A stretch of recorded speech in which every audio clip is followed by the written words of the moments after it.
महाराष्ट्रातील ताज्या घडामोडी जाणून घेण्यासाठी STV महाराष्ट्र चॅनलला सबस्क्राइब करा, शेअर करा आणि बेल आयकॉन प्रेस करा।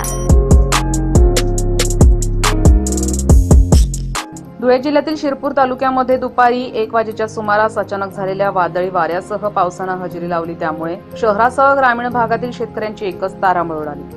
विजेचा कडकडाट होत असताना अनेक शेतकऱ्यांनी आपला जीव मुठीत घेऊन सुरक्षित ठिकाणी पोहोचण्याचा प्रयत्न केला, पण शिरपूर तालुक्यातील ताचपुरी येथील शेतकरी गोपीचंद सुखलाल समेर हा आपल्या पत्नीसोबत शेतीच्या मशागतीसाठी गेलेला असताना अचानक आलेल्या पावसामुळे निंबाच्या झाडाखाली उभा असताना वीज पडून त्याचा जागीच मृत्यू झालाय।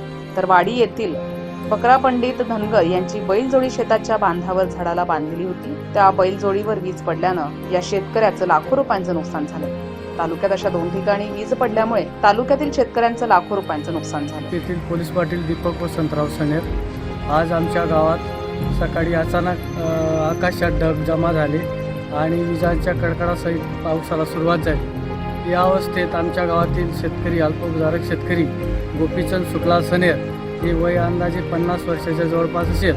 ते शेतात शेतीचे मशागतीचे काम करत असताना शेतामध्ये त्यांच्या बाजूला त्यांची मिसेस रेखाबाई सनेर या देखील होत्या।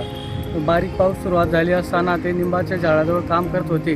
अशा परिस्थितीमध्ये अचानक विजांच्या कडकडाट झाला आकाशात आणि त्या परिस्थितीमध्ये त्यांच्या अंगावरती वीज कोसळली आणि ते जागीच गतप्राण झाले।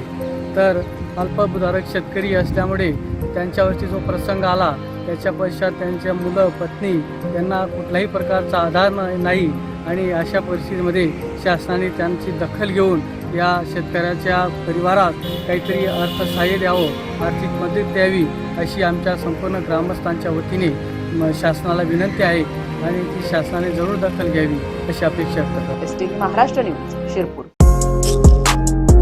महाराष्ट्रातील ताज्या घडामोडी जाणून घेण्यासाठी STV महाराष्ट्र चॅनलला सबस्क्राइब करा, शेअर करा आणि बेल आयकॉन प्रेस करा।